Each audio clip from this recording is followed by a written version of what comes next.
Voici la tour des monstres, une calamité apparue soudainement dans le monde il y a de nombreuses années. Des créatures en ont jailli comme des abeilles d'une ruche. Impuissante face à une menace aussi écrasante, l'humanité a été poussée au bord de l'extinction. Avec peu d'espoir, un groupe de personnes connues sous le nom de progéniteurs a émergé. Ils sont devenus la première génération de transcendants. Ils ont repoussé l'invasion des monstres et ont détruit la tour avec succès. Ensuite, l'humanité a arrêté les monstres, assurant la victoire. Les héros ont été vénérés comme des sauveurs du monde et, à leur mort, ont été enterrés dans le sanctuaire des progéniteurs. Plusieurs siècles se sont écoulés depuis cet événement. Minato Kanagi, enfant, aimait lire les contes à leur sujet dans la bibliothèque du sanctuaire, comme celui du maître d'armes qui a vaincu 10 000 créatures d'un seul coup, ou le mage qui a percé les secrets de la magie et pouvait lancer n'importe quel sort sans prononcer un mot. Les héros de ces légendes étaient plus grands que nature, et Minato rêvait de laisser sa propre marque dans l'histoire. Jusqu'au jour où il a reçu un signe, l'une des marques qui apparaît sur tous ceux qui sont choisis pour devenir des transcendants. Il a fait le vœu qu'un jour, lui aussi deviendrait un transcendant digne d'être rappelé comme les progéniteurs. Du moins, c'est ce que pensait le garçon.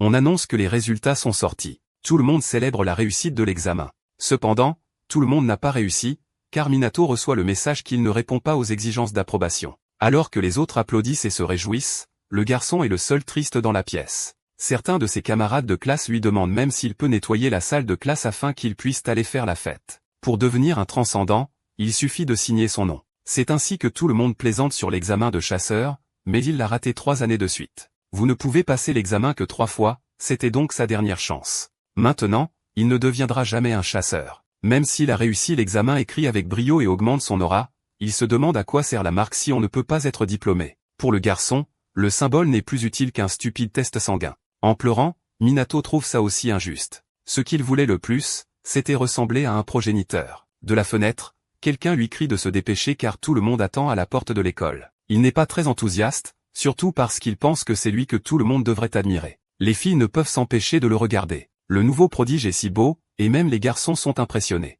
Tout le monde parle du chasseur de rang A, Kazeazaki. Souriant, le jeune homme s'excuse d'avoir causé une telle agitation. Les camarades de classe de Minato sont agacés qu'il prenne autant de temps et fasse attendre la star du moment. Kazeazaki dit que ce n'est pas très cool de maltraiter les faibles, ce qui fait grogner les garçons. Avec un regard intimidant, le chasseur souligne que, au cas où il ne l'aurait pas remarqué, il y a une équipe de journalistes derrière lui. L'un des gars est impressionné par l'académie dont Kaizi est diplômé et dit qu'il espère que le jeune homme ne verra pas d'inconvénient à être suivi toute la journée. L'homme lui demande ensuite ce qu'il pense de l'utilisation de la photo de lui terrassant une bête pour la couverture du magazine, ce à quoi le chasseur répond que cela semble une bonne idée, bien qu'il ne pense pas que cela rende si bien. Juste derrière, Minato le regarde après tout, les deux sont entrés ensemble, mais l'autre garçon est rapidement devenu connu comme un génie, obtenant les meilleurs scores dans toutes les matières. Mais ce n'est pas tout. Taizi est aussi le crétin qui le harcelait. Pendant tout ce temps, ils étaient dans la même classe. Tremblant, Minato se demande pourquoi il doit même être là pendant qu'il filme, car c'est bien trop humiliant. L'un des journalistes demande qui est à côté de lui, et Hunter répond que c'est un vieil ami, même s'il ne connaît pas le nom de Minato, tandis qu'un autre murmure quelque chose à son sujet. Fièrement, la star de l'école affirme que le garçon avait toujours des ennuis et venait lui demander conseil, disant qu'il prenait du temps pour l'aider. Il dit même qu'il l'a aidé financièrement, ce que Minato n'apprécie pas du tout. Après tout, Keiz a toujours volé son argent et ne lui a jamais donné un seul centime. C'est définitivement la pire année de sa vie. Pendant ce temps, les journalistes font l'éloge du chasseur, disant qu'il est parfait, à l'intérieur comme à l'extérieur. Avec un sourire, le menteur dit qu'il ne décevra personne et qu'un jour son nom entrera dans l'histoire comme l'un des grands transcendants. Puis l'homme dit, Mato a de la chance que Keiz veille sur lui, et un autre ajoute que le garçon devrait être reconnaissant pour tout.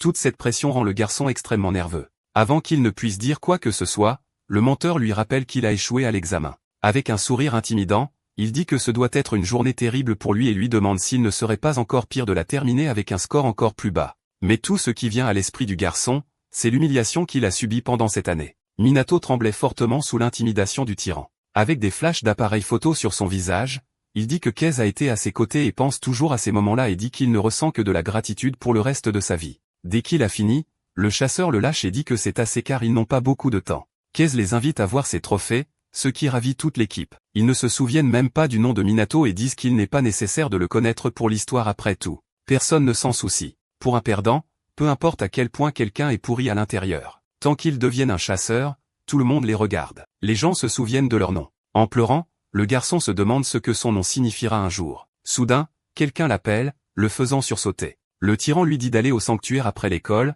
ce qui fait paniquer Minato qui se demande ce qu'ils veulent de lui. Avec un faux sourire, Kaze lui demande s'il ne veut pas repasser le test. Il explique qu'il a dit du bien du garçon à l'association des chasseurs. Surpris, Minato demande pourquoi, et l'autre répond que c'est juste pour avoir l'air du gentil garçon. Après tout, les journalistes vont faire une dernière prise de vue sur place, et il dit qu'ils en parleront plus tard. Toujours intimidant, Kaze dit qu'il ferait mieux d'être là. Pourtant, Minato ne sait pas s'il doit vraiment lui faire confiance. Même s'il n'aime pas l'idée d'être utilisé pour améliorer l'image du chasseur, cela pourrait être sa chance de changer sa vie. Y réfléchissant bien, le garçon commence à se sentir plus calme, et il décide que cette fois, il va réussir. La superstar de la prochaine génération de progéniteurs fait le vœu de protéger l'humanité contre les monstres. Son image est parfaite. À la fin du tournage, les journalistes remercient Kaze de les avoir laissés filmer toute la journée malgré son emploi du temps chargé. Le chasseur attend que tout le monde soit parti. Puis il entre dans le sanctuaire pour ce qu'il attend. Il demande à ses larbins s'ils ont trouvé l'entrée. Souriant,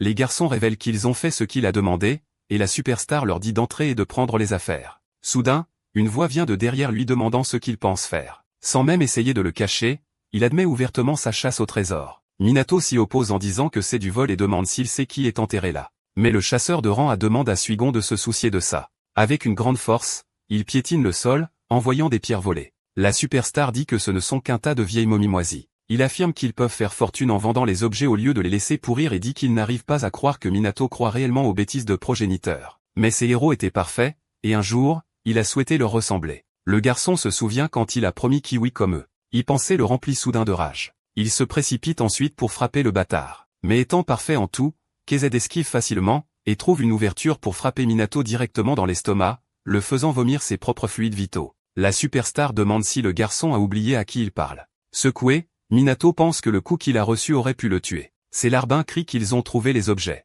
Le sac à dos est bien rempli de trésors. Même blessé au sol, Minato est très inquiet à ce sujet. Sentant une aura, la superstar demande si elle vient des objets et imagine déjà vivre comme des rois pour le reste de leur vie. Il attrape le garçon par le col et dit qu'il avait juste besoin de quelqu'un d'assez stupide pour croire au mensonge d'un nouveau test. Ayant entendu les rumeurs sur le garçon, il a d'abord ri, puis a réalisé qu'il avait trouvé exactement ce qu'il cherchait. Kaze a déjà l'histoire. Le loser raté, déçu de ne pas avoir réalisé son rêve, a décidé de voler un trésor de ses propres héros et a disparu. Le chasseur dit même que ça fera probablement la une, et l'article parlera de l'étudiant de 3e année accusé d'avoir volé les trésors du sanctuaire des progéniteurs. Et selon la police, ils ont déjà un suspect. Alors qu'il lâche le garçon, il demande une fois de plus quel est son nom. Minato est profondément effrayé et conscient que ce sont probablement les derniers instants de sa vie, mais la superstar dit que son nom n'a pas d'importance de toute façon. Puis le garçon tombe de la falaise. Plongeant dans l'eau, il se demande si c'est vraiment ainsi que sa vie va se terminer, et que probablement personne ne se souviendra même de lui. Soudain,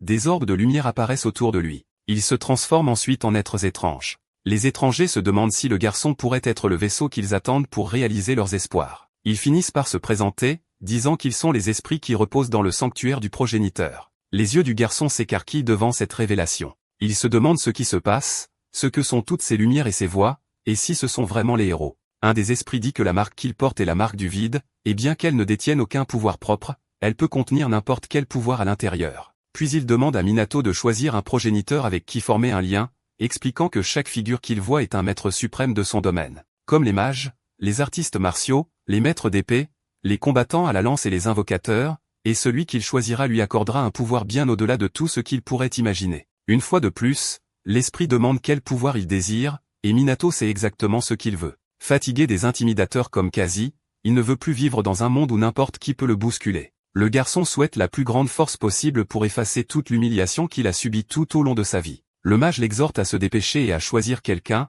et le garçon loser décide qu'il veut le pouvoir de tous. Les progéniteurs trouvent son ambition extraordinaire, bien qu'ils craignent que ce ne soit pas possible, car même un vaisseau fort pourrait ne pas être capable de tout les contenir. Mais prenant l'initiative pour la première fois à ce qu'il croit être la fin de sa vie, Minato exige qu'il se taise. Il ne veut pas entendre d'excuses et ordonne qu'ils les veuillent tous en lui. Soudain, tous les esprits sont attirés dans la marque sur sa main. Les progéniteurs sont stupéfaits par ce qui se passe. Certains traitent même le garçon d'insolent, divisant leurs opinions. Le cercle magique sous les pieds du garçon commence à briller. Kaze est le premier à remarquer que quelque chose ne va pas. Toute l'eau commence à monter là où ça brille. Un des hommes de main ouvre un parapluie, empêchant la superstar surprise de se mouiller. Tout le monde regarde avec admiration Minato léviter, brillant d'une aura. Le garçon atterrit devant eux, et il n'a plus le regard du loser qui se faisait harceler. Surpris, celui aux cheveux hérissés dit que Minato est plus difficile à tuer qu'un cafard. Le garçon vérifie quelque chose dans sa main, puis les intimidateurs le remarquent. Ils éclatent de rire une fois qu'ils réalisent ce que c'est, demandant s'ils pensent vraiment qu'il va leur faire mal avec ce bâton.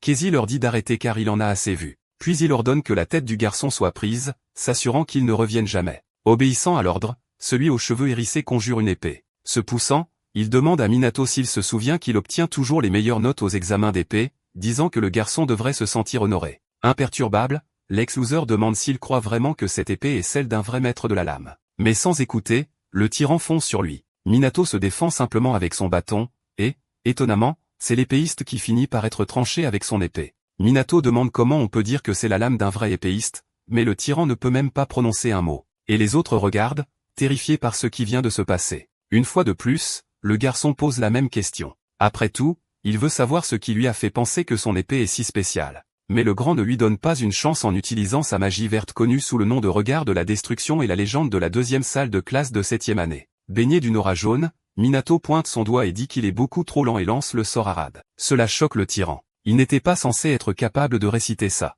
Une explosion brillante éclate. Le grand tombe au sol, brûlé comme un cochon. Casey est stupéfait que son adversaire puisse poignarder une personne ordinaire avec une brindille et lancer des sorts sans même dire un mot. C'est presque comme le légendaire maître de la lame qui a vaincu 10 000 monstres avec une seule commande, ou le mage qui a débloqué les secrets de la magie, lançant des sorts sans parler. Les transcendants étaient plus grands que nature, comme des personnages d'un conte de fées. Maintenant, ces esprits résident dans le corps de Minato Kanagi. Au total, il y en a 106. Minato se souvient quand la superstar a dit que son nom entrerait dans l'histoire comme celui des grands transcendants. Mais maintenant, il dit que ce nom ne sera pas rappelé, car il a décidé de ne pas l'inclure, et dans les légendes immortelles, les gens ne parleront que d'eux. Une aura bleue illumine le garçon, lui donnant une présence encore plus puissante. Tout cela est incroyable pour Minato qui peut sentir les esprits des progéniteurs en lui à côté de la marque du vide. Il les sent débordant d'émotions. Les voix des héros résonnent dans son esprit. Un émerveillé du nombre de pièces qu'il y a, un autre affirmant qu'il ne s'est pas senti aussi libre depuis des siècles. Minato a lu les contes des progéniteurs tellement de fois qu'il les a tous mémorisés, mais il est difficile de croire que ces héros sont maintenant à l'intérieur de lui. Il ferme les yeux, les sentant, les voyant tous ensemble souriant. Mais leurs expressions changent. Ils doivent décider qui prendra le contrôle du corps du garçon. Puis l'épéiste l'appelle, Rekuro Inoki, qui a vaincu 10 000 monstres d'un seul coup. L'homme aux longs cheveux sourit, disant que c'est un plaisir de savoir que sa réputation perdure même après tant d'années. Après tout, une légende ne meurt jamais. Il demande ce que le garçon a l'intention de faire. Minato se demande si c'est à propos du dernier tyran, mais le héros dit non. Pointant vers le vrai problème, l'épéiste demande ce qu'il va faire à ce sujet. Puis l'élu semble s'éveiller, comprenant enfin la situation. Alors qu'il marche, toujours nerveux, Keza ne peut s'empêcher de le traiter de loser. La superstar dégaine son épée et demande comment il ose défier un chasseur de rang A, disant qu'il va lui donner une leçon, mais il n'a pas la chance de finir. Il reçoit un coup de poing directement au visage. Le coup est si puissant qu'il envoie le tyran voler. Sans beaucoup d'émotion, Minato veut juste qu'il s'éloigne de son chemin. Une aura sombre se répand du sac à dos. La lumière devient encore plus intense.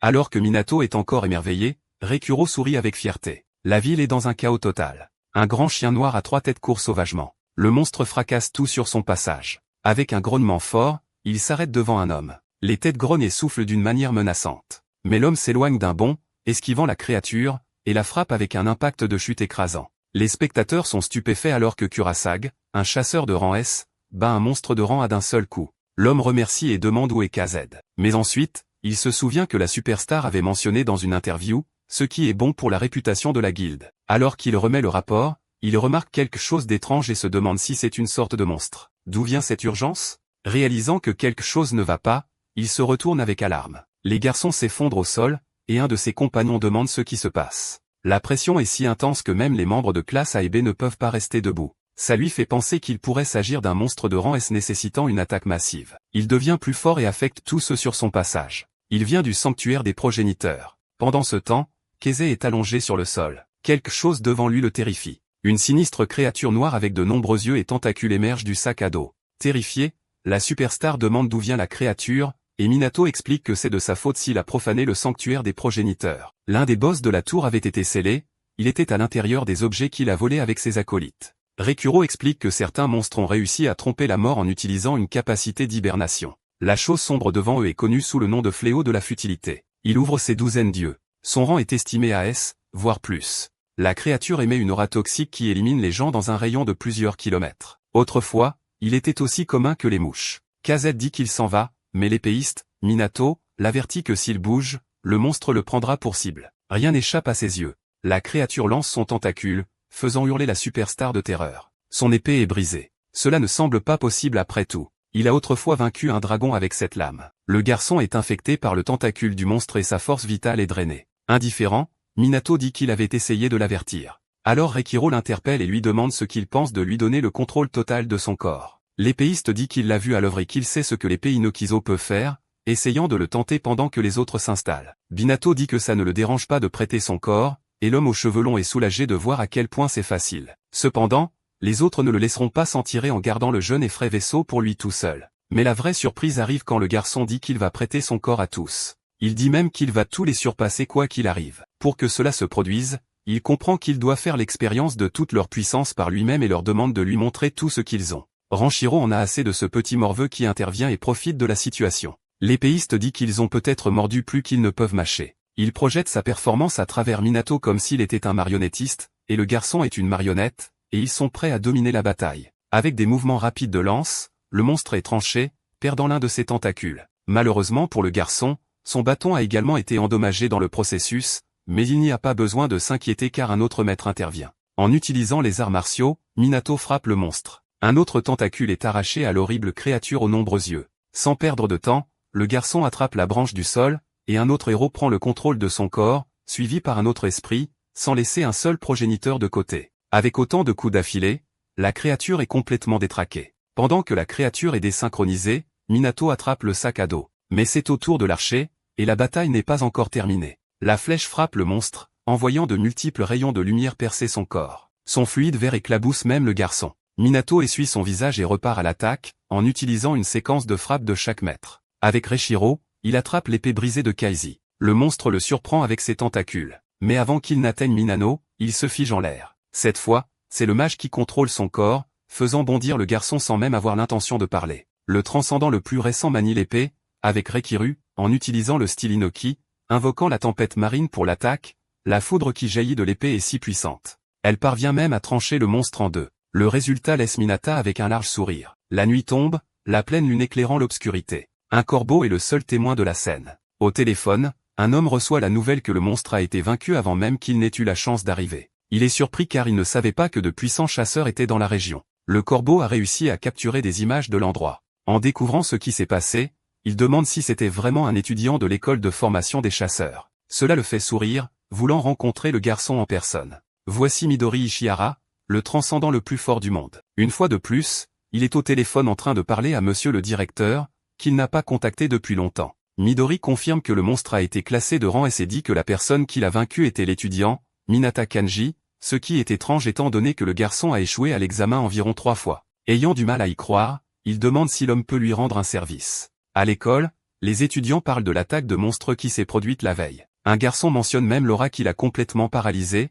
se vantant. Un autre demande comment les gens réagiraient s'ils savaient que c'est lui qui a vaincu le monstre, mais personne ne le prend au sérieux. La rumeur qui court est que le véritable héros est un étudiant de cette école. Cela semble presque impossible, un étudiant de la éliminant une créature de rang S. Pendant ce temps, Minato s'appuie sur une branche en tremblant fortement. Il remarque que les gens parlent encore de ce qui s'est passé la veille. Juste à ce moment-là, un homme le bouscule, lui disant de se pousser du chemin. Le dur à cuire pense qu'il n'y a aucune chance qu'un faible comme celui qui l'a heurté ait pu combattre ce monstre. Minato s'est senti incroyable lorsqu'il a combattu la créature la veille. Mais le résultat de l'emprunt des pouvoirs des progéniteurs a laissé son corps douloureux le lendemain, riant. Une voix dit qu'il s'est fatigué beaucoup trop facilement. C'est le maître d'épée Reikiro. Omettant les formalités, l'homme dit au garçon de se lever et lui demande si ce n'est pas lui qui a dit qu'il avait surpassé les progéniteurs. Cela semble éveiller la curiosité de Minato. Il se souvient de ce qui a été dit pendant le combat, et cela lui donne rapidement un peu de motivation. Pour aider, l'épéiste lui demande de montrer un peu de persévérance, mais ceux qui regardent se demandent ce qui ne va pas. Pendant ce temps, Reikiro pense que quelque chose en lui a changé. La transcendance moderne semble si faible. Pas mieux qu'une personne moyenne dans la rue, et il pense que si la tour devait apparaître maintenant, le monde entier disparaîtrait. Soudain, il ressent quelque chose de différent. Il y a quelqu'un avec une aura si vaste qu'elle pourrait avaler les autres. Même quand Adam remarque son expression étrange et lui demande si quelque chose ne va pas, mais l'homme le nie. Un homme sort de la pièce en hurlant au garçon d'entrer immédiatement, faisant croire au vaisseau spirituel qu'il est sur le point d'être expulsé de l'école. Il sait que tout le monde a 3 chances de passer l'examen, la dernière étant le test ordinaire qui donne à tout civil une chance de devenir chasseur. Mais l'homme le surprend en lui disant d'aller sur le terrain. Il est à nouveau testé. Les étudiants qui entendent cela commentent même qu'ils ne sont pas sûrs que ce soit autorisé. Minato n'est pas au sommet de sa condition physique, mais il a l'intention de donner le meilleur de lui-même dans le sprint de 100 mètres, où le temps moyen est de 3,6 secondes et le meilleur score est de 2,7. Le grand gars de tout à l'heure parle de la réputation du garçon en tant que perdant qui a échoué au test, et que sa deuxième chance est probablement par pitié. Un coup de feu est tiré, et Monado court avec tout ce qu'il a. Il fait taire tout le monde en battant le record avec 1,2 secondes. Le test suivant est une course de 1,8 miles avec un temps moyen de 4 minutes, et le garçon termine en 1 minute et 17 secondes. Il dépasse même les attentes en faisant 840 pompes en 2 minutes. Dans le test de force, il fait un développé couché de 2820 livres. Ces records laissent tout le monde choqué car il a battu tous les précédents, marquant 2 fois plus. Cela leur fait se demander si le garçon est même humain. Il ressemble plus à une bête. Pendant ce temps, Monado se demande si tout ce qu'il vient de faire était grâce aux progéniteurs qui lui ont encore prêté leur pouvoir. Mais Rekiro se demande pourquoi ils aideraient à faire une chose aussi absurde. Après tout, il ne faisait qu'observer. Dans le bureau du proviseur, ils font le total des scores des garçons. Midori examine tout et est surprise par les résultats. Le proviseur lui demande pourquoi elle a demandé un nouvel examen, admettant que ses capacités athlétiques sont vraiment remarquables. Cependant, le problème réside dans sa mesure de mana. Dans les 3 tests, son niveau était incommensurable. En d'autres termes, il a 0 énergie. C'est pourquoi l'homme n'attend pas grand-chose de lui. Sachant cela, la jeune fille dit à Midori que le transcendant se trompe probablement au sujet de Minato, ce qu'il ne prend pas trop au sérieux. L'homme le plus fort lui dit d'attendre et de voir. L'instruction est de faire tourner le ventilateur autant de fois que possible en 30 secondes, et le nombre de rotations sera le score final. Minato se souvient que peu importe ses efforts, il n'a jamais été capable de faire quoi que ce soit au cours des 3 dernières années. Après tout, il ne savait même pas comment le ressentir. Mais maintenant, il comprend que tout est une question de circulation. Le mana monte à travers le corps à partir de l'extrémité du pied droit, circule dans tout le corps et revient à son origine avec la respiration utilisée pour contrôler le flux. Puis il le tire de la paume de sa main. L'adolescent qui surveille le test lui dit de commencer. Une énergie bleue commence à circuler. Du corps de Minato, elle se dirige vers le ventilateur. Il commence à tourner, impressionnant tout le monde par le nombre de rotations qu'il fait. La rotation devient encore plus forte. Les chiffres commencent à grimper sans s'arrêter. Le ventilateur tourne si vite qu'il devient impossible de mesurer les chiffres. Tout se termine par une explosion, et l'appareil prend feu. Les étudiants sont surpris par les flammes. On peut même le voir depuis le bureau du proviseur. Quelque chose se dirige vers eux. La pale du ventilateur a fini par se loger dans le plafond. Le vieil homme a failli perdre ses cheveux. Alors que son assistante est surprise, Midori explique que le garçon doit être un cas spécial comme lui. Il dit que Minato est le deuxième étudiant de l'histoire depuis lui dont le niveau de mana était incommensurable. Non seulement tous ceux qui l'entourent sont choqués, mais même le garçon lui-même est stupéfait par ce qui vient de se passer. En tout cas, l'homme le félicite d'avoir réussi le test de chasseur, et il a même battu tous les nouveaux records. Minato regarde sa main, incapable d'y croire. Submergé par l'émotion, il n'arrive pas à croire que toute cette puissance est en lui. Mais c'est exactement ce que Rekira attendait. Au moment où il a prêté son corps au progéniteur, ses pouvoirs latents se sont réveillés. Minato n'est pas qu'une personne ordinaire avec la marque du vide. Pendant des années, ils ont attendu quelqu'un comme lui. Ce garçon sera la clé pour réaliser leur rêve. Soudain, quelque chose attire l'attention du réceptacle. Une forte lumière apparaît, l'aveuglant presque. Effrayé, il demande au héros si c'est une sorte d'explosion. Cependant, cela explique la puissante vague que l'épéiste a ressentie ce matin. Avec un sourire, Midori apparaît. Réaliser de qui il s'agit laisse le garçon complètement choqué, et il se demande ce que le transcendant le plus fort du monde fait là. L'homme blond dit qu'il a vu sa performance pendant le test et félicite Minato pour sa réussite. Il dit qu'il est temps pour l'appel à l'examen bonus d'essayer de frapper le transcendant le plus fort du monde. La mâchoire de Minato tombe presque au sol sous le choc. Midori, 23 ans, est devenu un chasseur, juste 9, et a été extrêmement actif en tant que transcendant depuis. Capable d'anéantir 1 millier de monstres d'un seul coup et de vaincre des chasseurs faibles juste avec son aura, il a presque à lui seul résolu le pandémonium il y a 10 ans et la crise de Kyushu il y a 5 ans. Une voix l'appelle, laissant le garçon encore plus terrifié. Avec un sourire méchant, Rekura lui demande de lui prêter son corps. Midori explique la seule règle. Tout ce que le garçon doit faire, c'est le frapper en 1 minute. Il n'y a pas de pénalité s'il échoue, mais il prévient que toutes les 10 secondes, il attaquera. Et le transcendant le plus fort dit de ne pas s'inquiéter car je vais y aller doucement,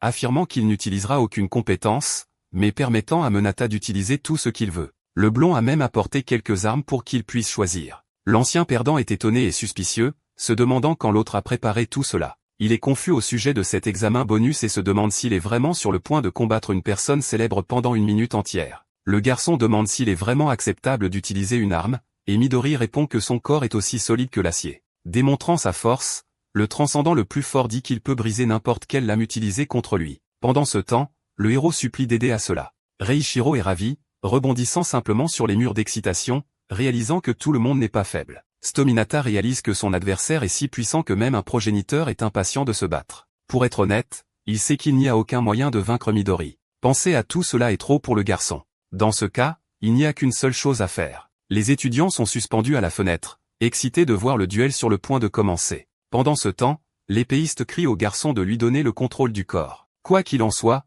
Midori montre le chronomètre sur son téléphone, marquant le début de la bataille. L'arme que Minato choisit est une épée. Il court, prêt à frapper. Reichiro est terrifié que l'enfant fasse cela seul, pensant que c'est complètement injuste. Le garçon sait que c'est totalement imprudent, mais il veut devenir une légende un jour, et pour cela, il doit faire l'expérience de la puissance d'un vrai combat. Malgré ses efforts, il ne parvient même pas à toucher l'adversaire. Esquivant chaque attaque, Midori demande quel réseau social le garçon utilise puisque les vidéos du combat seront bientôt en ligne. Les autres sont émerveillés par la défense du blond. Il fait tout cela sans même lever les yeux de son téléphone. Pendant ce temps, Minato essaie de toutes ses forces de porter un coup. Pour le transcendant le plus fort, le combat ressemble à un jeu d'enfant. La lame dans le réceptacle du progéniteur rayonne de mana. Bien que Midori se débrouille bien, l'un des étudiants est en fait impressionné par Minato. Beaucoup seraient épuisés après tant d'attaques. Le garçon ne montre aucun signe de ralentissement. Il continue à chercher sans relâche une ouverture, attaquant avec une frappe diagonale, une fente horizontale, même une attaque au tibia,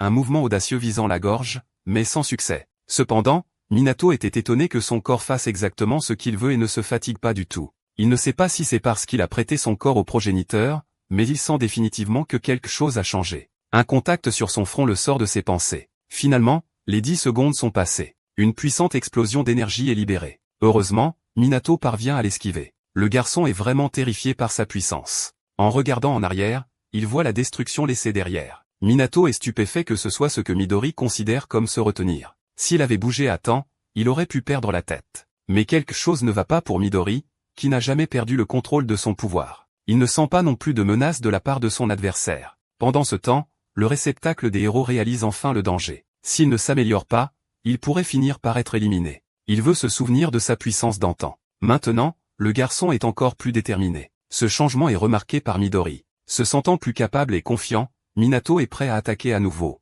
Ceux qui regardent le combat sont stupéfaits de la vitesse à laquelle tout est devenu encore plus rapide. Même la caméra ne peut pas les suivre. Cette fois, Midori remarque aussi que son adversaire est meilleur qu'avant à l'épée. Mais il sait que le garçon était beaucoup plus rapide lorsqu'il a vaincu ce monstre de 6e niveau, ce qui lui fait se demander si Minato a une condition pour activer son pouvoir ou s'il fait semblant. Regardant l'écran du téléphone, il vérifie combien de temps il reste. Il est surpris qu'il reste encore 41 secondes dans le combat. Le blond a l'intention d'être aussi doux que possible. Une fois de plus, il fait ce geste de la main, touchant le carré de Minato dans la poitrine et lançant son attaque. Avec toute sa force, le garçon est projeté loin en arrière, traversant un mur à cause de l'impact. Le garçon recrache même ses propres fluides vitaux. Il n'arrive pas à y croire. Il combat en fait le transcendant le plus fort du monde qu'il a frappé avec juste une attaque directe. Son ancien lui aurait été mis hors de combat par ce coup, donc tout cela est absolument incroyable. Mais il sait qu'il n'est toujours pas assez bon pour réussir le test de Midori, alors il va continuer à faire de son mieux pour le reste de l'examen. Il passe devant Midori,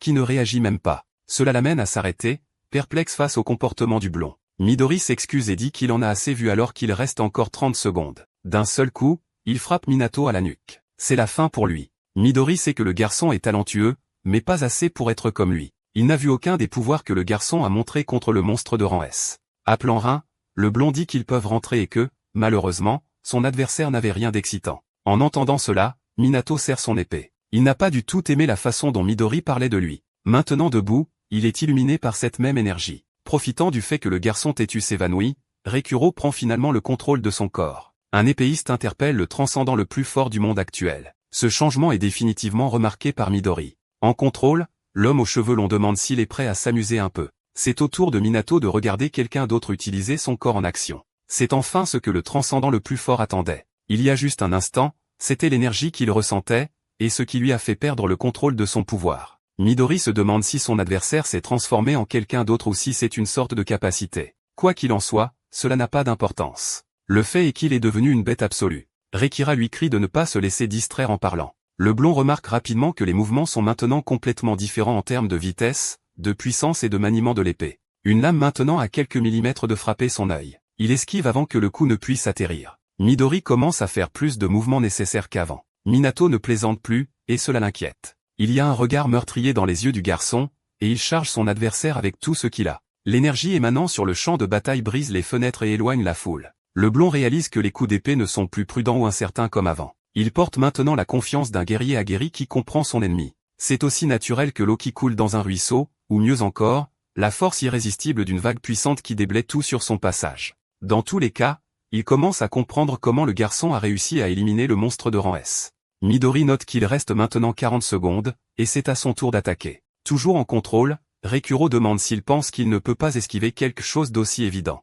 Le transcendant le plus fort est maintenant à plusieurs mètres dans les airs, loin. Riant, il trouve tout cela incroyable. Pendant ce temps, les autres sont choqués que Minato ait poussé son adversaire dans une position défensive. Ennuyé, Rekuro leur dit d'oublier les règles et que son rival vienne à lui avec tout, et dit que si le blond se retient, il le lui fera regretter. Le progéniteur charge avec son épée à pleine force. Midori reste concentré, prêt à tout ce qui va suivre. Un objet non identifié est jeté et atterrit près de la pile d'armes, faisant léviter chaque objet. L'épéiste lève les yeux, réalisant ce qui se passe. Au milieu de la tempête d'armes se tient Midori. Avec son arme, le blond y va à fond, et c'est exactement ce que voulait le fou Rekuro. Les deux entrent en collision dans un flou que les spectateurs ne peuvent pas tout à fait comprendre, bien qu'ils trouvent cela incroyable. La bataille a lieu dans les airs. C'est sans aucun doute le combat le plus grandiose et le plus excitant que les deux aient jamais eu. Reshiro est pleinement alerte. Un autre progéniteur est impressionné que le garçon puisse le suivre, et tous les autres envient de ne pas être à la place de celui aux cheveux longs. Le corps de Minabo n'est pas assez fort pour résister pleinement à la puissance de l'épéiste.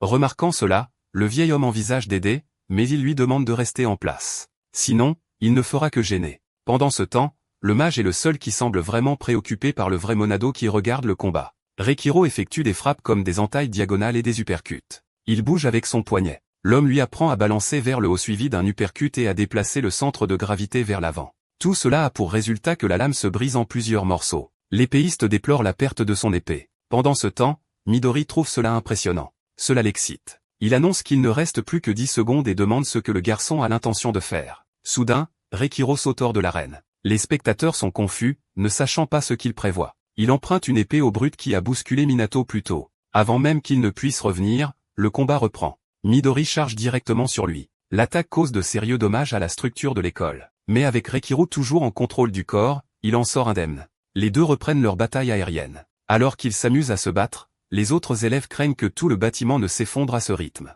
L'attention de Midori se porte sur la pale de ventilateur qui s'est détachée. Il saisit les hélices coincées dans la structure. Sa force provoque la fissure d'une partie de l'objet. L'épéiste observe attentivement ce qu'il fait. Et alors qu'il est toujours dans les airs, le meilleur transcendant actuel du monde saisit la lame et prend sa visée. Le meilleur est à venir. C'est la technique de l'épée de style Kanoki. La foudre divise la pale de ventilateur dans plusieurs directions, transformant l'objet en de minuscules cubes. Midori rit, trouvant cela la chose la plus incroyable qui soit. Mais l'épée que Reshiro a empruntée se brise également. Maintenant, c'est au tour du blond. Il a 60 secondes, et c'est son moment de frapper. Il vise directement le corps de Minato. Son immense puissance est même ressentie par les esprits. Minato s'accroche au maître d'épée. Cela lui permet de prendre de l'élan et de reprendre le contrôle de son propre corps. La première chose qu'il voit en reprenant le contrôle, c'est Midori prêt à attaquer. Leurs mains se rencontrent au moment de l'impact, et toute la force du coup atterrit là. Midori et Rekiro sont tous deux choqués par ce qu'ils voient. La main du garçon est complètement blessée. Mais malgré cela, il prépare déjà sa prochaine frappe, voulant toujours savoir si son rival peut la bloquer. Et puis il finit par toucher le transcendant le plus fort du monde. Un duel entre maîtres suprêmes est un spectacle rare. Au milieu des attaques, des contre-attaques et des défenses incessantes, les deux guerriers cherchent la bonne réponse. Presque comme un match à couper le souffle entre deux grands maîtres d'échecs, et tout ce que l'on peut faire, c'est reculer et regarder avec admiration. C'est comme ça avec Rekiro. Ce n'était que pour un bref instant, mais le garçon a essayé quelque chose auquel même ce type n'avait jamais pensé auparavant. Il a débloqué une toute nouvelle voie, une attaque directe même après un coup. Tout ce qu'il espérait, c'était qu'un seul coup atteigne sa cible. Cependant, tout ne se passe pas comme prévu. Ses mains se sont arrêtées à quelques centimètres du visage de son adversaire. Malheureusement, il n'était pas assez fort pour porter le coup. Mais Midori a un plan en tête, et l'homme le plus fort du monde fait toucher son visage à l'ancien perdant. Avec un sourire, il dit à Minato qu'il a réussi. Le bâtiment est dans un chaos complet. Les spectateurs se demandent qui est vraiment le gagnant. Midori appelle son assistante. Rin demande où ils vont, et le blond explique que le garçon a réussi, lui demandant si elle peut guérir son bras. Les étudiants sont choqués d'apprendre que Minato a réellement réussi le test. Réalisant qu'il a vraiment réussi à frapper Midori, ils applaudissent tous. Pendant ce temps, l'assistante lui dit de ne pas bouger pendant qu'elle guérit son bras. Avec un sourire gentil, Rin le félicite d'avoir réussi. Plus à l'aise, il la remercie pour cela et pour la guérison, jusqu'à ce qu'il réalise ce qu'elle a vraiment dit, se redressant soudainement en état d'alerte pour comprendre ce qui se passe. Midori lui-même demande s'il ne se souvient pas, disant qu'il est offensé par cela. Il dit qu'il a peut-être donné quelques points bonus, mais de toute façon, le garçon a réussi. Le blond loue les combos au milieu du combat, mais Minato sait que c'était Torekiro. Cependant, ce qui a vraiment surpris Midori, c'est lorsque le garçon a réussi à esquiver son attaque finale. Pour lui, c'était particulièrement impressionnant, et il dit que le garçon devrait être fier de lui. Impressionné par les mots, l'autre des progéniteurs le remercie. Il y a quelque chose que Minato veut savoir. Alors il demande s'il obtient quelque chose pour avoir réussi le test. Même Rin attend la réponse du blond. Midori semble pris au dépourvu par son propre plan. Minato attend sa réponse. Il regarde vers la pièce détruite, et bientôt la nuit tombe. Le dîner est en préparation. Dans la cuisine, la mère de Minato demande combien de personnes vont manger avec eux. Un peu nerveux, il dit qu'il n'est pas sûr, mais il lui assure qu'au moins une personne le fera. Dans tous les cas, la dame considère que c'est un jour parfait car il a réussi l'examen et a été observé par une personne très célèbre. Très heureuse de ces choses, elle prépare la nourriture. La femme dit qu'elle a toujours su qu'il pouvait faire de grandes choses s'il s'engageait. Se sentant un peu nerveuse à l'idée d'accueillir quelqu'un de célèbre, elle dit que leur maison ressemblera à une niche, mais le garçon nie que Midori penserait de cette façon. Finalement, après avoir fini de nettoyer, le garçon se jette sur le lit pour se reposer. Avec la carte dans sa main, il se souvient du jour où Rin a fait tomber Midori pour ne lui avoir rien dit à l'avance. Essayant d'apaiser la situation, le blond demande à Minato de confirmer qu'il lui avait dit plus tôt que s'il réussissait, les deux travailleraient ensemble, mais il le nie. Même dans la douleur, l'homme célèbre dit qu'il y a trop de regards curieux autour pour cette scène. Il demande si cela ne le dérange pas d'aller chez lui le soir pour mieux discuter des détails. Des sujets comme les options qu'il offrira et sur le véritable ennemi. Et c'est ce dernier point qui inquiète Minato. Après tout, les progéniteurs ont détruit la tour il y a longtemps. Ce que font les chasseurs, c'est vaincre les monstres qui se sont échappés d'une faille dimensionnelle. Il pensait que c'était tout et se demande s'ils font plus que cela. Une voix appelle Minato plusieurs fois jusqu'à ce qu'il sursaute. C'est Rekura qui l'a appelé. Tous les autres sont là aussi, ce qui inquiète l'emprunteur de corps, qui demande si quelque chose ne va pas. L'épéiste dit qu'ils ont terminé la discussion. Surpris, Minato demande s'il décidait qui prendrait soin de son corps. C'est exactement le sujet de la discussion. Nerveux, le garçon attend ce qu'il a à dire. Cependant, il se lève en disant qu'il croit que Midori est déjà arrivé. Quand il descend, tout est sombre et silencieux. Quelque chose attire l'attention du garçon. Il appelle sa mère, qui est allongée sur le sol. Une fois de plus, le garçon l'appelle. Minato se précipite pour la rejoindre, sentant qu'il y a quelqu'un dans la maison. Il le remarque du coin de l'œil. La personne est en train de tripoter la nourriture, en attrapant et en mettant dans sa bouche. La silhouette se plaint que c'est de la camelote. Ça a un goût tellement mauvais. Il dit à Minato qu'il va donner une leçon à sa mère afin qu'elle apprenne à servir de la viande de meilleure qualité aux invités. Le garçon demande ce qui a été fait à sa mère, mais l'intrus lui dit de faire attention à ce qu'il dit, se présentant comme Goro Etani, un chasseur de rang S qui est là pour l'emmener et dit qu'il travaille avec Midori. Puis il dit au garçon de se dépêcher de prendre ses affaires pour qu'il puisse aller au quartier général. Mais à ce moment-là, Minato ne pense qu'à l'attaquer. Il est frappé violemment par l'homme. Avec un sourire méchant, Goro rit. Il demande si le garçon veut vraiment se battre. Minato regarde le désordre dans la cuisine, pensant immédiatement à l'état de sa mère. Il se souvient aussi du jour où il a perdu son père, et elle a promis qu'elle prendrait bien soin de son fils. De plus, il lui a suggéré d'acheter de nouvelles chaussures et elle a dit que ça allait, lui disant de ne pas s'inquiéter car elle avait acheté une nouvelle paire. Sa mère lui a souhaité une bonne journée le matin et a promis de préparer son plat préféré, le tonkatsu, pour le dîner. Une fois de plus, Minato demande ce que l'homme lui a fait. Pendant ce temps, les autres regardent pour écrire « Hiro, c'est parfait », bien qu'ils pensent qu'il copie cet idiot de Midori. Ce combat est leur chance de décider ce qu'ils vont faire de lui, car Minato n'a pas l'intention d'ignorer cette affaire. Avec le même sourire, Goro dit que le garçon est très adorable. Il lève la main pour frapper. Cependant, le garçon reste en place, n'ayant pas l'intention de s'écarter, arrêtant sa main en plein air, et d'un seul mouvement, il fait tomber l'homme. Le vieil homme regarde le combat. Malgré son âge, il connaît encore quelques astuces. Tout semble si silencieux jusqu'à ce que Goro soit jeté hors de la maison. Minato se précipite après lui. L'homme est surpris, se demandant si ce mouvement était une technique à Kyo. Ayant vu la vidéo du combat avec Midori, il pensait que le garçon n'avait qu'une aura puissante et des compétences à l'épée. Il doit admettre que le gamin est plus fort qu'un chasseur de rang A comme Kazei. Impatient, Minato exige une réponse à sa question. Le garçon veut savoir ce qu'il a fait à sa mère. La femme semble être affectée par une substance étrange, mais Goro dit simplement que, à en juger par son ton, le garçon doit déjà le savoir. Il l'a empoisonné pour s'être mise en travers de son chemin et l'a endormi. Il ajoute que si ce morveux a de la chance, la femme n'aura peut-être que de légers effets secondaires une fois qu'elle se sera rétablie. Mais Minato dit qu'il n'a rien compris de tout cela. Choqué, l'homme dégingandé demande ce qu'il veut dire. Le garçon demande pourquoi vous feriez du mal à la famille de quelqu'un qui est censé être votre camarade. Cela fait rire Goro comme s'il venait d'entendre la blague la plus drôle du monde. Le traitant d'idiot, l'homme tente de porter un coup,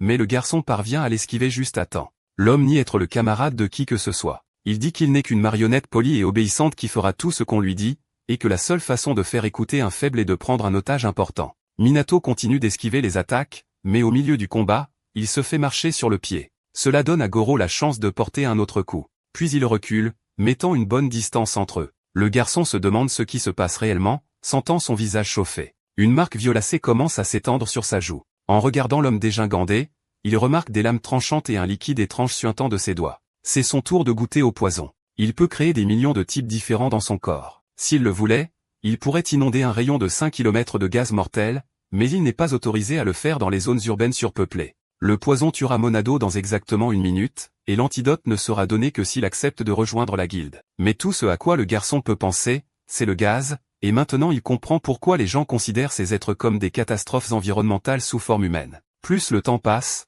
plus le liquide se répand. Il demande ensuite si l'apothicaire souveraine Warantine est en lui. S'excusant auprès de la femme pour le dérangement, le garçon demande si elle voudrait bien lui donner un antidote bientôt. Pendant ce temps, Goro demande à qui il parle et si c'est la peur de mourir qui le fait halluciner. Minato demande s'il se souvient de la technique Apkido qu'il a utilisée il y a 1 minute. Il dit que c'était grâce à Yomakoto, la main de Dieu. L'homme plus âgé réalise que, comme il le pensait, le garçon a copié sa technique après l'avoir vue une seule fois. Ensuite, il y a le fléau des hordes de Rekuro Inoki, ainsi que la lance de la mort bleue de Kalkishima, Molgat, le porteur de nombreux arcs. Il a lu les histoires des progéniteurs tellement de fois qu'il a tout mémorisé. Son plus grand souhait a été d'être comme eux. Et maintenant, il révèle qu'ils sont en lui. Cela prend Goro au dépourvu et il essaie de comprendre. Minato dit, en d'autres termes, qu'il n'y a aucune raison d'avoir peur de lui. Cela semble irriter l'homme dégingandé. Il dit que si la peur ne l'affecte pas, alors il utilisera la douleur. Il dit que le prochain poison fera supplier le garçon que sa souffrance cesse. Son liquide se répand dans l'air, tuant les feuilles vivantes d'un arbre voisin. Goro dit que s'il se rend, il obtiendra au moins le sérum, bien qu'il ne restaure pas son esprit après qu'il ait été brisé par une douleur atroce. Minato est acculé et sans défense, mais il ne semble craindre aucun mal. Une aura illumine son corps, et il frappe son adversaire avec le poing légendaire du Tekkon, frappant l'homme en plein poitrine et le faisant recracher son propre fluide vital. Le héros regarde le combat, impressionné. Goro, d'un autre côté, est envoyé voler, mais Minato n'en a pas encore fini avec lui. Cette fois, il utilise le pied brillant, une technique du progéniteur Elersen, qui regarde le combat, stupéfait. L'homme est frappé si fort que ses pieds déchirent l'asphalte sous lui. Minato continue d'avancer vers lui. Dans une dernière tentative, Gore essaie de l'empoisonner, mais le garçon brise simplement ses lames, puis porte le coup de bec de Carlyle, suivi de la griffe de dragon de Rowan, laissant l'étrange progéniteur rose impressionné. L'attrapant, le garçon utilise le déracineur, cette fois, une technique de lilac. Ce mouvement envoie l'homme tournoyer dans les airs comme une toupie. Goro n'a aucune idée de ce qui vient de se passer. Après tout, lorsqu'il attaque quelqu'un avec son poison, il devient généralement terrifié et désorienté par la peur, car il endommage le système neuronal, les laissant incapables de bouger. Il se demande comment il a été possible de se libérer de cela. Maintenant, c'est au tour du mage de la vérité. Le doigt de Minato s'illumine d'un éclair doré, et il lance Molestus Solensus. Alors qu'il conjure, l'éclair devient encore plus grand, frappant sa cible. Les progéniteurs regardent tout, impressionnés. Puis Rekuro demande s'ils ont vraiment vu ça. Ce jour-là, lorsqu'ils ont éliminé Technomotor, ils n'avaient prêté leur pouvoir qu'une seule fois, et pourtant il l'a copié, y compris la physique et les capacités magiques, et il n'est même pas sûr que ce soit à cause de la marque du vide. Mais dans ce cas, l'épéiste trouve tout cela très excitant. Il dit qu'ils doivent faire tout ce qu'ils peuvent pour aider le garçon. Après tout, ce sont les progéniteurs. S'ils travaillent ensemble et lui enseignent tout, Minato pourrait devenir le plus grand transcendant qui ait jamais existé. Les garçons courent entre les bâtiments. Ils savent qu'à l'heure actuelle, 15 autres guildes sont en route pour recruter le garçon qui a combattu Minori Ikara, ils ne veulent donc pas être trop tard. Soudain, la blonde apparaît, les surprenant en mentionnant combien sont après Minano. Souriant, le transcendant le plus fort demande si c'est vraiment 15. Dans ce cas, il déclare qu'ils sont les derniers. Le gars est pris au dépourvu par l'explosion de Minori. Le tir envoie l'adversaire s'écraser au sol. Au téléphone, il parle avec Rin. Elle rapporte qu'elle est arrivée sur les lieux et, heureusement, ne détecte aucune transcendance dans la zone. Mais il y a quelque chose qui attire son attention.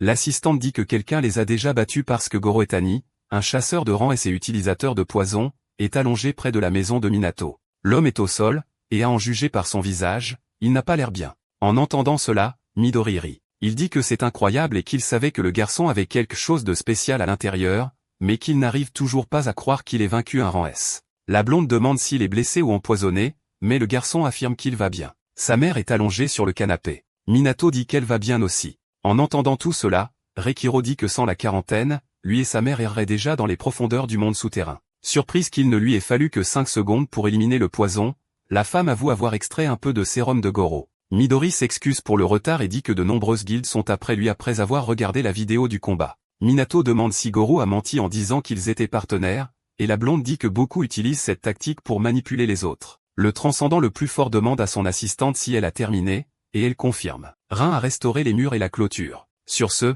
il déclare qu'ils devraient entrer et parler. Midori dit qu'ils doivent avoir une conversation sur l'avenir de Minato. Un nouveau jour commence. Sa mère lui demande s'il a tout emballé, et il confirme. Elle s'inquiète toujours de son avenir. La nuit précédente, Midori avait dit qu'il voulait recruter Minato. Avec un sourire, la blonde a dit que le garçon a un grand potentiel, et avec ses conseils, il deviendra un excellent chasseur. Cela excite le vaisseau du progéniteur, qui dit qu'il a été découvert comme un talent par Midori Ishara, mais cela n'a fait que faire pleurer sa mère. Pour les adieux, la femme lui a préparé le petit déjeuner dans un récipient jetable pour qu'il n'ait rien à rapporter. L'expression de Minato est sombre. Elle a demandé si son fils serait exposé à de nombreux dangers. En toute honnêteté, Midori confirme sa suspicion. La femme dit que son fils a toujours admiré les progéniteurs légendaires et que cela a été sa principale motivation pour devenir un chasseur. Se sentant profondément honorée de l'avoir élevé en tant que mère, elle s'inquiète également pour sa sécurité. Midori dit que ce travail implique d'innombrables dangers, certains impossibles à prévoir. Mais il lui assure qu'il entraînera Minato à devenir un guerrier puissant et compétent comme les progéniteurs qu'il admire depuis toujours. Les yeux de la mère se sont remplis d'émotion.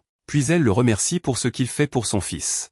Dans la voiture, Ren a demandé s'il était sûr de pouvoir tenir cette promesse. Après tout, personne ne peut prédire l'avenir. Dans le rétroviseur, il observe l'interaction entre la mère et le fils. La femme donne à Minato des conseils comme ne pas dormir l'estomac plein et se souvenir de séparer les vêtements de couleur lors du lavage. Sur ce, Midori dit qu'il tiendra sa promesse du mieux qu'il pourra. Quoi qu'il en soit, il est temps d'y aller. Se retournant avec un doux sourire, Minato demande à sa mère de prendre soin d'elle. Et ainsi, la femme regarde son fils partir, puis elle l'appelle. La mère lui demande de rentrer à la maison pour le nouvel an. Les yeux larmoyants, il la regarde. Enfin, Minato entame une nouvelle phase de sa vie. Mais alors Midori demande s'il est vraiment prêt à partir, et le garçon confirme. Le vaisseau du progéniteur dit que s'il regarde sa mère une fois de plus, il pourrait avoir peur de changer d'avis. Comme c'est un long voyage, le blond lui dit de se détendre, soit en mangeant quelque chose, soit en dormant un peu. Minato regarde le sac que sa mère lui a donné. À l'intérieur se trouve son déjeuner emballé. Il ouvre le récipient contenant sa nourriture. Ses yeux brillent d'émotion. C'est son plat préféré.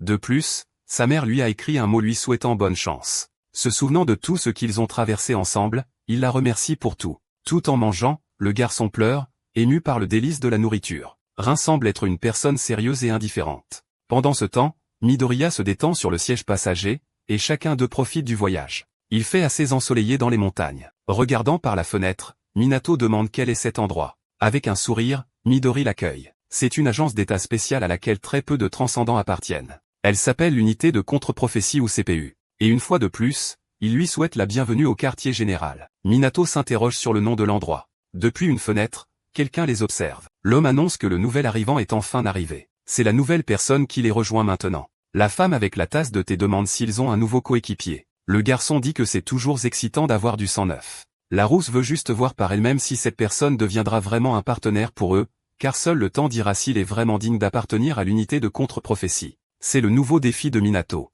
Curieux, le garçon en demande plus sur l'endroit. Il s'excuse de poser autant de questions et dit que c'est parce qu'il ne sait pas vraiment ce que cela signifie. Il pensait qu'il rejoindrait la même guilde dont fait partie la blonde. Tout d'abord, Rin s'excuse de ne pas l'avoir expliqué plus tôt. Comme il s'agit d'un secret d'État, ils n'ont rien pu dire à sa mère. Midori lui conseille de mettre ses affaires dans le dortoir, et l'assistant propose même de les porter, mais Minato refuse. Soudain, un garçon apparaît, Megara, offrant de lui montrer le chemin. Il passe directement à l'attaque du vaisseau progéniteur et est surpris de voir sa frappe bloquée. Minato pense que son adversaire est fort. L'étrange garçon fait un autre saut en arrière et atterrit au sol avec maîtrise. Il se présente comme Toru Hanada, membre de la CPU. Regardant l'interaction, Midori demande à la femme de servir du thé, juste pour profiter du combat. Minato dit qu'ils font partie de la même culpabilité, alors il demande pourquoi il fait ça. La réponse est que c'est la meilleure façon de lui faire connaître l'endroit et aussi une chance de tester ses compétences. Le garçon aux cheveux noirs reste sur la défensive, et Ikotaro continue ses attaques. Minato bloque le coup de pied, mais ressent quand même la force de l'impact. Le blond demande s'il aimerait savoir comment l'unité de contre-prophétie a été formée. Pendant ce temps, l'autre est étonné qu'il puisse se battre tout en parlant. Ipotaro lui demande son nom. Minato se présente alors. Pendant ce temps, Midori sirote calmement son thé. Il se souvient que le garçon a passé l'examen de chasseur puis le test bonus. Après cela, il a été testé par un chasseur de rang S, et maintenant il est testé au quartier général. On dirait que le garçon est né pour être testé, et Rindikel ne pense pas qu'il y ait de remède à cela. La femme rappelle à Midori que c'est lui qui a fait venir le garçon. Au milieu du combat, Ikotaro demande ce que font les chasseurs, et Minato répond que leur travail consiste à éliminer rapidement les monstres qui s'échappent des failles dimensionnelles. La bonne réponse fait sourire le blond. Pour ajouter à cela, il dit qu'ils sont une sorte d'exterminateurs. La prochaine question porte sur d'autres calamités. Cela embrouille un peu le vaisseau progéniteur. Alors le gamin blond explique que de temps en temps, il y a des calamités si terribles que les failles dimensionnelles ne sont même pas comparables. Comme l'incident du pandémonium qui s'est produit il y a 10 ans, ou l'épidémie de Kyushu il y a 5 ans. Surpris, Minato dit qu'il pensait que ceci était causé par des failles dimensionnelles majeures. Il perd presque un œil. Ikotaro n'a pas oublié qu'ils sont toujours en plein combat. Il dit que c'est ce qui est enseigné dans les écoles de formation et aussi ce que les civils croient, mais ce n'est pas toute l'histoire. Avant de révéler la vérité, il profite de l'occasion pour lancer une autre attaque. Les choses sont un peu différentes de ce qui est dit. Pendant ce temps, tout tremble à cause de l'impact. L'arbre que l'autre garçon utilisait pour se couvrir est détruit par le coup de pied. Ces situations étaient en fait des invasions d'une autre dimension, une sorte de crise extrême du même niveau que la tour des monstres qui est apparue il y a 300 ans. Cela laisse Minato complètement choqué, et le pire, c'est que ces créatures n'ont toujours pas renoncé à leur invasion. Quelqu'un de cette autre dimension observe tout le monde, attendant une occasion de frapper. Pour une raison quelconque, les transcendances sont plus faibles par rapport à l'époque de la tour, et seul un petit nombre sont aussi puissants que les progéniteurs, et c'est pourquoi ils sont ici. Ceux qui ont la capacité de voir et de prédire l'avenir font de leur mieux pour anticiper toute calamité possible. Un petit groupe de combattants d'élite fait tout son possible pour les empêcher,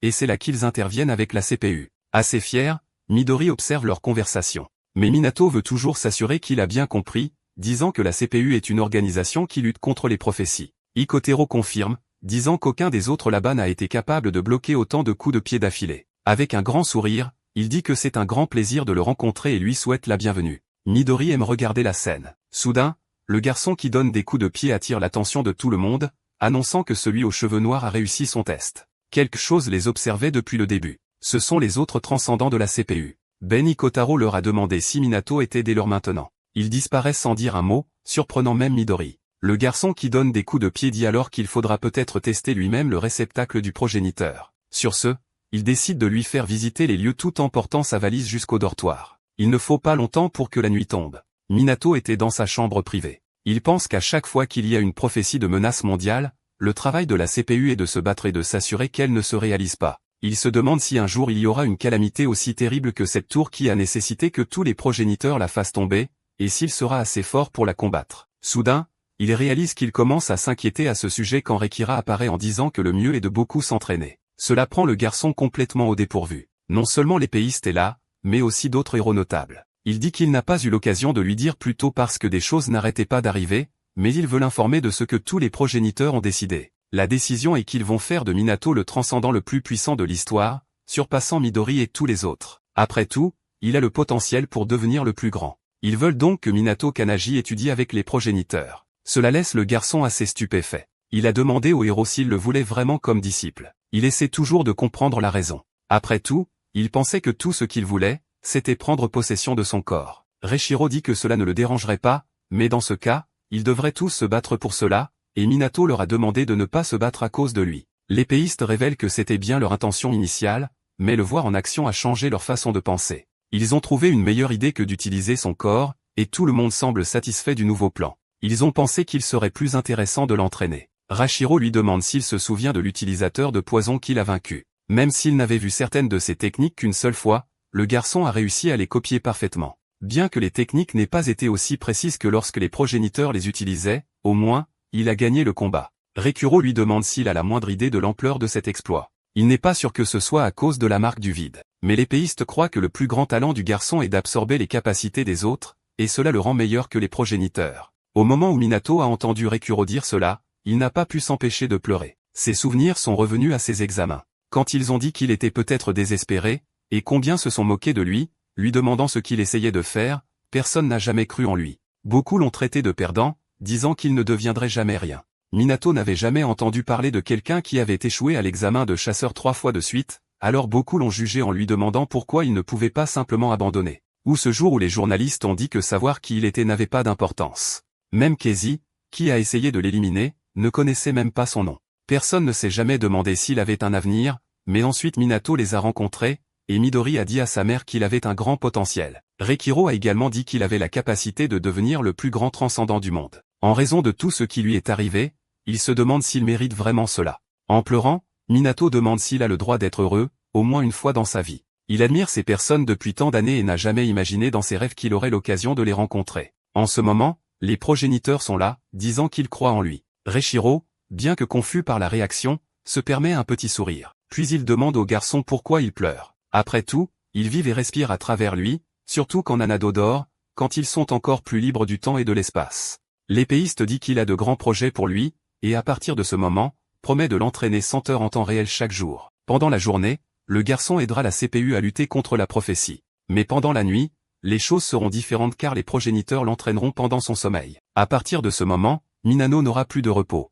Reikiro suppose qu'il est déjà prêt pour cela. Le garçon réfléchit aux mots. Encore en larmes, il accepte. Il est complètement honoré d'apprendre de chacun d'eux. Cette petite réunion a lieu la nuit, et bientôt le matin arrive. Keiko essayait de percevoir les sons autour de lui. Bientôt, le bruit de pas se fait entendre. Avec un sourire, il se tourne pour saluer la personne. Minato lui souhaite bonjour, et il remarque rapidement à quel point le garçon aux cheveux noirs a l'air fatigué. Le réceptacle du progéniteur dit que c'est parce qu'il est encore en train de s'adapter, et le blond rit, disant que son premier jour était le même. Mais Iko sent quelque chose de plus. Il remarque une faible aura autour du garçon, puis ses yeux s'écarquillent en réalisant. Le blond essaie un autre de ses coups de pied, mais Minato l'esquive simplement et crache. Avec un sourire, l'ancien perdant demande un moment car il n'est pas encore complètement réveillé, disant qu'il le verra dans le couloir. Iku est laissé très confus par tout cela, trouvant cela étrange car son coup de pied était plus rapide que la veille. Tout le monde se rassemble pour le petit déjeuner dans la salle à manger de la CPU. Avec Minato, le blond est heureux de voir qu'une des bonnes places est libre. Mais il y a quelqu'un d'autre déjà à la table. Par politesse,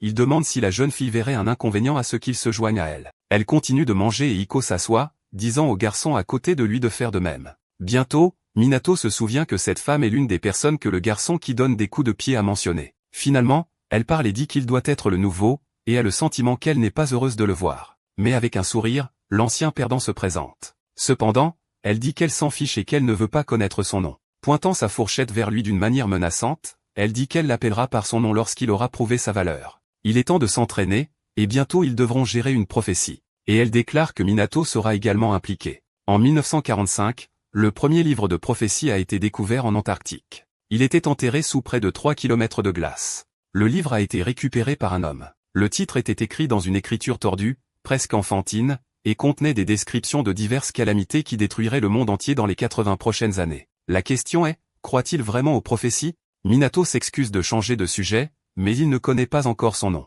Pourtant, la jeune fille dit que cela n'a pas d'importance et qu'il devrait simplement répondre à la question. Il répond que c'est parce que les prophéties se sont réalisées, mais elle lui dit de ne pas faire l'idiot. La jeune fille aux yeux lilas dit que si ne serait-ce qu'une seule s'était réalisée, le monde entier aurait été anéanti, et savoir cela lui fait peur. Désespéré, Minato demande au blond combien de prophéties existent. En souriant, Iko dit environ 200, ce qui lui fait encore plus peur, et il demande si cela signifie que le monde pourrait se terminer à tout moment. Pour le rassurer, Midori révèle que la CPU a réussi à en arrêter environ 180. Le réceptacle des progéniteurs revient sur le sujet des personnes qui croient à la prophétie, mais la jeune fille aux yeux lilas évoque l'explorateur qui a découvert le livre du destin. Son nom était Barnard Russell. Elle a demandé si le garçon sait ce qu'il a vu quand il a ouvert le livre et regardé la première page. Cela a fait écarquiller les yeux de l'explorateur. Il y avait un message de bienvenue avec son nom, ainsi que des informations détaillées sur la façon dont il trouverait le livre. Dans la ville de Sumida, à Tokyo, il y a une faille dimensionnelle de taille moyenne. La jeune fille aux yeux lilas s'approche tandis que des policiers lui demandent de reculer de la zone interdite, mais aucun d'eux n'obéit aux ordres de l'autorité.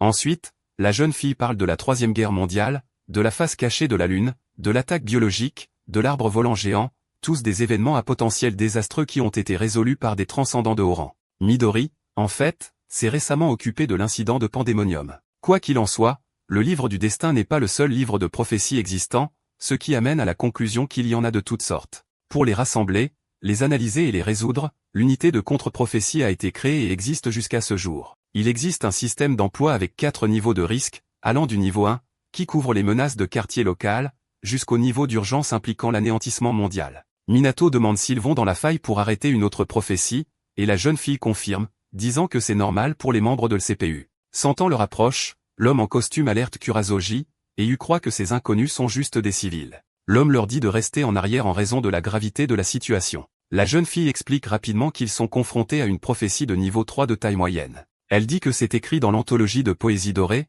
un livre de prophétie de 3e classe. Puis la fille dit alors que la faille s'ouvre. Cela surprend tout le monde, qui ne comprend pas ce qui se passe. Immédiatement, des monstres de rang apparaissent. Kurosaji se met en position de combat. L'homme tire la première salve. Cependant, les loups humanoïdes causent déjà d'importantes destructions. Il réalise que cela pourrait être trop difficile à gérer pour les membres de rang B et C, et de plus, il a une mauvaise impression de cette énergie. Pour aggraver les choses, le monstre boss est sur le point de sortir. L'homme regarde alors les étrangers. À ses yeux, il semble très calme. Kurosaji dit qu'il n'y a aucune raison pour que des civils soient là. L'ignorant, la jeune fille invoque Trismegistus. Un métal liquide se forme autour de sa main, puis se transforme en plusieurs lames. Les loups commencent à attaquer les gens, mais ils sont rapidement empalés par ses lances. Il ne reste plus un seul monstre debout après son attaque. C'est l'heure de l'éclair jaune. Echo donne immédiatement des coups de pied à tous ceux qui se trouvent sur son chemin. Impressionné, Kurosaji se demande qui sont ces personnes. Il semble plus puissant que lui, et il est un chasseur de rang S.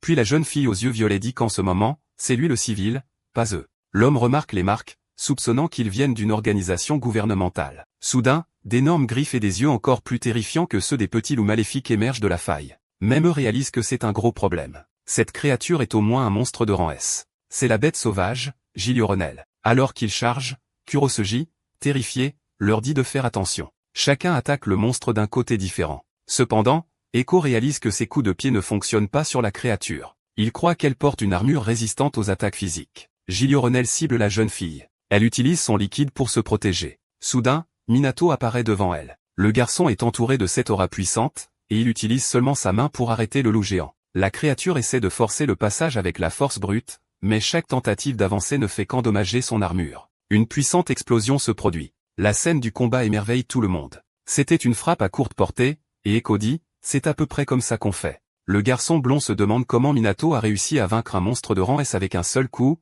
même s'il a senti quelque chose de différent ce matin. Puis il réalise que le garçon est devenu presque incroyablement plus fort que la veille. Mais la jeune fille aux yeux violets brise l'ambiance et dit à Minato qu'il aurait pu dire ce qu'il allait faire avant. Le garçon sait que face à un adversaire physiquement résistant, il faut rassembler de l'énergie et le détruire de l'intérieur. Il a appris cette technique la nuit précédente avec Tekkon, le poing légendaire. La frappe du poing est le type le plus basique de technique de frappe. Minato n'arrive toujours pas à croire que cela a été utile si tôt. Interrompant ses pensées, il se tourne vers la jeune fille. Puis il demande si elle voudrait bien partager son nom maintenant, disant qu'il est plus facile de demander de l'aide quand ils sont à l'intérieur. Et elle se présente aux nouveaux venus comme Akane Shinomiya. Sans perdre de temps, Echo continue ses coups de pied. Les autres loups souffrent du liquide expulsé par la jeune fille aux yeux violets. Elle utilise ensuite Mercurio Reject. Voyant la dévastation, le garçon blond dit que Minato avait raison. Akane est d'accord aussi, réalisant qu'attaquer les créatures de l'intérieur est plus efficace. Puis elle appelle le nouveau venu. Il est temps d'en finir. Kurasaji pense que c'est de la folie.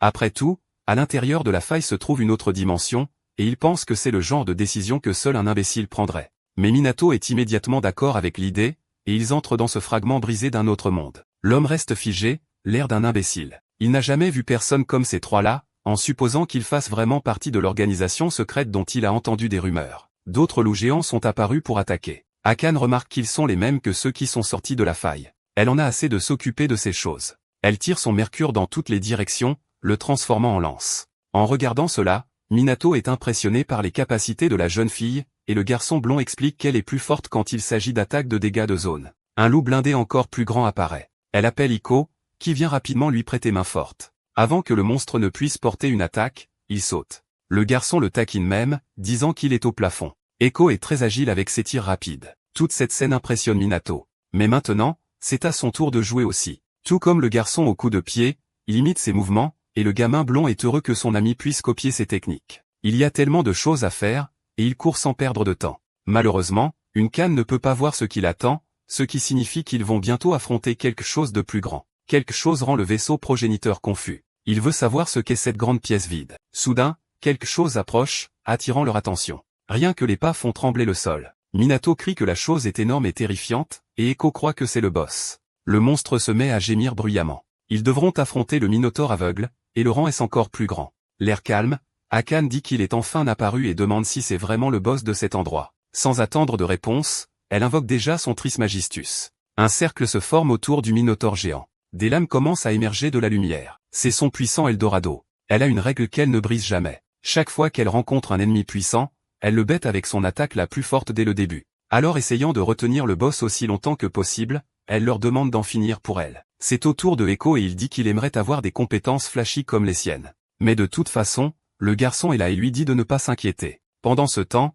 Minato regarde le duo puissant. Cependant, il sait que le type d'attaque est mauvais. En entendant cela, le garçon blond se sent mal à l'aise, mais Akane demande s'il critique son mouvement puissant. Soudain, le Minotaure fait un nouveau mouvement, leur faisant réaliser que le nouveau venu pourrait en fait avoir raison. Le souffle de puissance de la créature est encore plus dévastateur. Il détruit une partie d'une grande pièce d'une seule frappe. Il n'a même pas une égratignure malgré toutes leurs attaques. Cela déclenche un avertissement en eux alors qu'ils réalisent le vrai danger. Soudain, l'un des progéniteurs dit que la jeune fille est extrêmement douée. Cela laisse le garçon confus quant à ce dont parle Kilik. Puis il explique qu'elle a tout, lancement de sorts, précision et même style, voyant rarement des compétences aussi incroyables chez quelqu'un d'aussi jeune. L'alchimiste dit qu'elle mérite les meilleures notes pour sa stratégie, et dans des circonstances normales, elle pourrait facilement vaincre l'ennemi. Mais il sait qu'il y a un problème. Elle a ignoré l'immunité du boss aux attaques physiques. Minato demande alors comment ils vont faire pour vaincre le Minotaure. Plutôt que d'expliquer, le progéniteur préfère lui montrer. Ignorant la conversation, Echo déduit l'immunité du monstre, ce qui fait regretter à Akane de ne pas avoir amené de mage. Ce sur quoi elle ne comptait pas, c'est que le réceptacle du progéniteur a toujours plus d'un tour dans son sac. Kilik a demandé à emprunter le corps de Minato pour faire une démonstration à la jeune femme. Mercurius est lancé avec encore plus de puissance. Le liquide colle au monstre, le maintenant en place. Cela donne des frissons à la jeune fille aux yeux lilas. Elle exige que Minato explique comment diable il a utilisé sa capacité, mais veut ensuite savoir ce que le garçon essaie de faire. La traiter de folle, c'est l'alchimiste qui est aux commandes, et il dit que les attaques physiques ne fonctionnent pas. Il explique que c'est le résultat d'être trop spécialisé dans une seule chose. Elle a encore beaucoup à apprendre. Il dit également qu'un véritable alchimiste doit être capable de distinguer les trois états de la matière et de les utiliser correctement. Avec le mercure sous son commandement, il fait chauffer le monstre comme s'il était bouilli dans une marmite. Kilik attaque avec de la chaleur au lieu de la force physique, et il fait bouillir le liquide. Pensant que c'est toujours Minato, la jeune fille n'arrive pas à croire qu'il puisse contrôler la température si facilement. Pendant ce temps, l'alchimiste dit à son élève qu'il est extrêmement impressionné par Akane et qu'il aimerait en faire sa disciple. Le monstre s'effondre sur le sol. Sa mission était de mener à bien la prophétie de niveau 3 décrite dans l'anthologie de poésie dorée. Minato mérite des félicitations pour avoir vaincu le boss Minotaure aveugle. La mission est enfin terminée. Malgré la célébration, Akane n'arrive pas à croire ce qui vient de se passer. Après tout, les transcendants ne sont censés se spécialiser que dans les techniques de la marque qu'ils ont. Elle pensait que Minato était comme Echo. Alors qu'elle est perdue dans ses pensées, le garçon tend la main. Avec un sourire, il redit son nom et demande à la comtesse Shinomiya de s'en souvenir. Cela ressemble à une insulte, ce qui l'irrite. La seule option restante est qu'elle l'accepte. Voir la scène rend Echo heureux que sa partenaire ait accepté le nouveau venu comme membre de CPU. Kurosagi et son équipe restent à l'extérieur jusqu'à ce que l'un d'eux remarque que la faille se referme. Ils veulent comprendre ce qui se passe. Soudain, Minato émerge de la faille. Echo est le suivant à sortir, et l'ancien perdant essaie aussi d'aider la jeune fille. Tout le monde autour regarde avec étonnement qu'ils aient survécu. La faille continue de se refermer, et il ne reste plus qu'à signaler la fin de la mission. Quelqu'un appelle Minato. C'est Karasagi, qui le remercie de l'avoir sauvé, lui et son équipe. L'homme est curieux de savoir qui ils sont et ce qui s'est passé à l'intérieur de la faille, bien qu'il pense qu'ils n'ont pas l'autorisation d'en parler. Akane s'avance et dit que lorsqu'il écrira le rapport de mission, tout ce qu'il aura à faire est de dessiner les symboles. De cette façon, personne ne posera de questions. Il accepte et dit qu'il reprendra contact si cela se reproduit. Mais la jeune fille aux yeux violets lui dit de ne pas s'inquiéter. C'est quelque chose d'extrêmement rare. Elle précise qu'ils ne seront plus revus et que Karasagi et ses hommes peuvent retourner à leur vie normale. L'homme rit, réalisant qu'ils sont les civils ici. Le 11 mai, dans un village troglodyte de la préfecture d'Ima, un éclair rouge passe à grande vitesse. Quelque chose de très étrange s'y passe. De retour au quartier général de l'CPU, Akane mentionne qu'ils doivent écrire le rapport, mais Iko les informe qu'ils ont été convoqués au laboratoire de recherche. Arrivés à la salle de conférence 3, elle semble vide. Il remarque que quelque chose ne va pas. Il y a 2 personnes dans la pièce, et le rouquin appelle Akane.